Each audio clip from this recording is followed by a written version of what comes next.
Hello WhatsApp guys, কেমন আছো তোমরা? আমরা সবাই খুব ভালো আছো। আমি অর্ক নিয়ে চলে আসলাম আরো একটি নতুন ভিডিও। তো ভিডিওতে আজকে কথা বলবো, আমরা আসলে অনেকদিন ধরে ভিডিও বানানো হচ্ছে না। এখানে রিয়াল মাদ্রিদের ম্যাচ চলে গিয়েছে, বার্সার ম্যাচ চলে গিয়েছে, রিয়াল মাদ্রিদ হেরেও গিয়েছে একটা ম্যাচ। তবে সবকিছু বাদ দিয়েই ফিফার নতুন আপডেট চলে এসেছে। ফিফা ক্লাব ওয়ার্ল্ড কাপে ড্র হয়ে গিয়েছে। সো আপনার প্রথমে 32টা দল কোয়ালিফাই করেছে এবং 32টা দলকে 4টা আলাদা আলাদা পটে ভাগ করে দেওয়া হয়েছিল। সেইখান থেকে আপনার 32টাকে 4টা 32 অর্থাৎ 8টা গ্রুপে ভাগ করে দেওয়া হয়েছে। আপনারা বিভিন্ন জায়গায় কী সিস্টেমে ভাগ করে দেওয়া হয়েছে, কিভাবে খেলা হবে সব কিছু জেনে গিয়েছেন। এবং আমি আমার ভিডিওতে প্রতিটা গ্রুপ নিয়ে একটা করে ভিডিও অর্থাৎ 8টা ভিডিও আপলোড করব এবং 8টা ভিডিওতে আপনাদের বলতে হবে যে মানে আপনাদের বলবো না, আমি আপনাদের বলবো যে 8টা গ্রুপের কে চ্যাম্পিয়ন কে রানার্স আপ এরকম হতে পারে। মানে একটা হেলদি প্রেডিকশন আমি আপনাদের দেওয়ার চেষ্টা করবো। So let's get started. So আপনার ফার্স্টেই আসবে গ্রুপ এ। সো ফিফা ক্লাব ওয়ার্ল্ড কাপের যে এবারের হোস্ট নেশন হচ্ছে আপনাদের আমাদের আমেরিকা, ইউএসএ। এবং ইউএসএর মধ্যে সবচেয়ে ভালো দল তো আমি বলবো না ইন্টার মায়ামিকে, কারণ তারা ইন্টার মায়ামি যেই আপনার লিগটা থাকে অর্থাৎ মেইন MLS এর যে লিগ, মেইন যে কাপটা থাকে অর্থাৎ ইস্টার্ন এবং ওয়েস্টার্ন পার্টের টপ 8টা দলকে নিয়ে 16টা দলকে নিয়ে একটি শেষ 16-র একটা ম্যাচ খেলে তারা। একটা ফরম্যাট হয়, সেই ফরম্যাটের নকআউট স্টেজ অর্থাৎ প্লে অফ স্টেজের থেকে inter Miami first play of ম্যাচের থেকে তারা বাদ পড়ে গিয়েছে। সো আমি ইন্টার মায়ামিকে এত বেস্ট দল বলবো না, তবে অ্যাজ এ হোস্ট এখানে ইন্টার মায়ামি চান্স পেয়েছে ব্রাজিলিয়ান দল পালমেইরাস। আপনার এখানে আল আহলি রয়েছে। আল আহলি হলো আপনার তারাও চ্যাম্পিয়ন, অর্থাৎ আল আহলি সম্ভবত আপনার কাফ অর্থাৎ আফ্রিকান কাপ অফ নেশনস বা আফ্রিকান যেই চ্যাম্পিয়ন্স লিগ থাকে, আফ্রিকান চ্যাম্পিয়ন্স লিগের উইনার।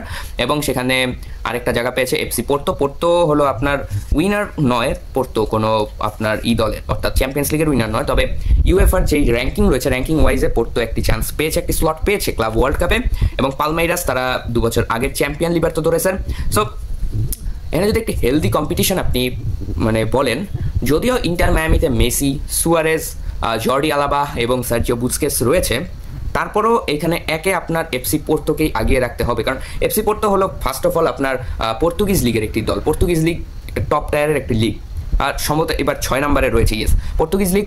6 বা 7-এ রয়েছে পর্তুগিজ লিগ, 6 রয়েছে ব্রাজিলিয়ান লিগ। এবং ব্রাজিলিয়ান লিগের দল হলো পালমেইরাস বোটাফোগোর সাথে দারুণ ফাইট দিচ্ছে ব্রাজিলিয়ান লিগে। এবং আল আহলিও কিন্তু কম যায় না। আল আহলিও কিন্তু আপনার ব্যাক টু ব্যাক চ্যাম্পিয়ন্স লিগের উইনার, অর্থাৎ চ্যাম্পিয়ন্স লিগ বলতে আমি বুঝাচ্ছি আপনার আফ্রিকান চ্যাম্পিয়ন্স লিগের উইনার ব্যাক টু ব্যাক।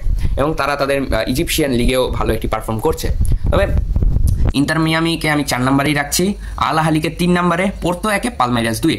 এর বাইরে আমার মনে হয় না তেমন কিছু হবে। কারণ first of all FC Porto আপনার একটি ইউএফা চ্যাম্পিয়ন্স লিগে খেলা দল এবং পালমেইরাসও আপনার কোপা লিবার্তাদোরেসে খেলা একটি দল। সো এই দুটো দল কিন্তু আপনার all time FIFA club world কাপের যে আগের ফরম্যাট ছিল সেখানে তারা মুখোমুখি হয়। এবং এফসি পোর্তোর কিন্তু লেগেসিও রয়েছে, তারাও কিন্তু জিতেছে। 2004-এর ইউসিএল তারা জিতেছিল হোসে মরিনিওর আন্ডারে।